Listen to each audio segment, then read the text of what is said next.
Is to support the learning of the initial warm-up exercises you do, as well as how to build more chords out of some basic fundamental first position, called cowboy chords, or first position chords that you might have learned on your own. So let's talk about warm-up exercises first. We're starting on the 6th string, this top string on the 5th fret. And so we're going to begin with the first finger on that 5th fret, getting the finger to be a good lever and pushing that string against that fret in as efficient a way as possible, and that is to get that finger really close to that fret. So not in the middle of the fret, certainly not back here, but as close to that fret as possible, cause you to have to press as little as possible eventually, if not right away. So I'm going to start with the first finger on the 5th fret of that 6th string, and then adding the second finger onto the 6th fret of that 6th string, third finger on the 7th fret of the 6th string, and then baby finger on the 8th fret of that same 6th string. Getting a stretch out of those by leaving them on, plus we minimize the amount of movements we have because we have 4 sounds being made with 4 movements. 1 movement, 2 movements, 3 movements, and 4 movements. With the pick, we're pointing the pick into our palm, so we can use our finger to move it around if we need to, if it shifts around, using the corner of the pick, the shoulder, as it were. And we're picking down on that first note, up on the second note, down on the third note, and up on the 4th note, creating, again, efficiency, picking down, then up, then down, then up.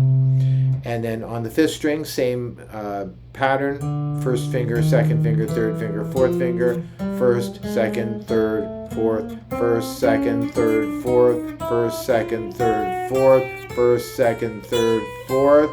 Then we move our way back again, not doing 4, 3, 2, 1, but doing 1, 2, 3, 4. 1, 2, still doing 1, 2, 3, 4. We're staying with the first pattern. 1, 2, 3, 4, 2, 3, 4, 1, 2, 3, 4. Thumb across from the first finger, anywhere around here. For classical guitar, there's a lot of rules about hand positioning and how you sit. For a popular guitar, not so much. So you can throw a metronome on, put it around 60, and that would then be you playing along with the metronome. Let's get that happening. At 60, that would look like this.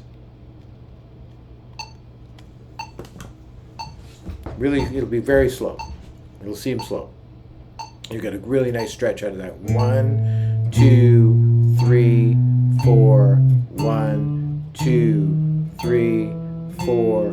1, 2, 3, 4. 1, 2, 3, 4. 1, 2, 3, 4. 1, 2, 3, 4. 1, 2, 3. They all go on. They all come off together. 1, 2, 3, 4. 1, 2, 3, 4. 1, 2, 3, 4. And 1, 2, 3, 4. And you can do that over and over and over again. You could warm up endlessly. It's going to be very good for your hands. Your comprehension is going to be much better than your technical ability, first starting off in lessons. So if you can get your hands to catch up, that would be great. Okay, now building new chords. If we think about the chords that we already know, A, like this, A minor, like that, like a C, a D, probably D minor, E, E minor, F, G, then we can start building chords out of that basic set of chords by using the process of add, subtract, change, and move. So, sorry, my guitar was a little out of tune. There we go. So add, if we take, say, a G chord, and using our third finger here on this 6th string, second finger on the 5th string, 2nd fret, and our baby finger on the 3rd fret of the 1st string down the bottom. we have our first finger here that we can use to add to the first fret of the second string, like that. So that adding and subtracting that can create a 2-chord vamp. A vamp is a pattern that goes back and forth between 2 chords. Sometimes we have a 1-chord vamp where we just play 1 chord over and over again. But this would be considered a G chord, a G suspended 4th. So drawing that chord is really valuable, because if we like the sound of it, then we can use it again, find it again, and use it again. Subtract might be something along the lines of, let's say, a C chord. We have this C chord, and taking that first finger away creates a C major 7. Again, we're not that concerned about the names of the chords. We're just concerned about, do I like this sounding like that? Now, if I wanted to do an add on that as well, I could play that C chord and take my baby finger and put it on the 3rd fret of the 2nd string from the bottom, and that'd be this chord. I'd put my baby finger on, take it off, take my first finger off, and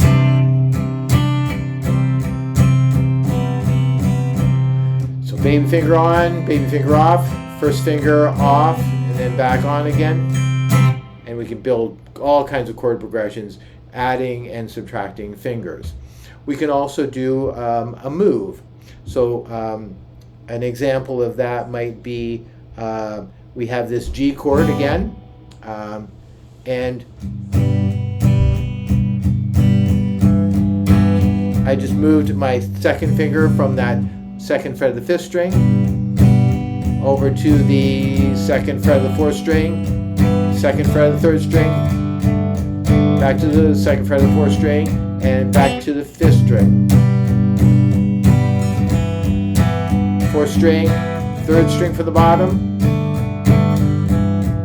and that's kind of a progression I might try and use for something. So that's changing. Moving would be taking an entire chord and finding a new location for it. So we might take this, say an A minor chord, and I might move it up 2 frets, and that would be Moon Dance, right? By Van Morrison.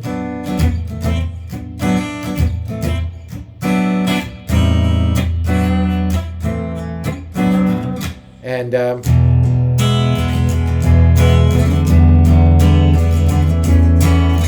that's an E chord,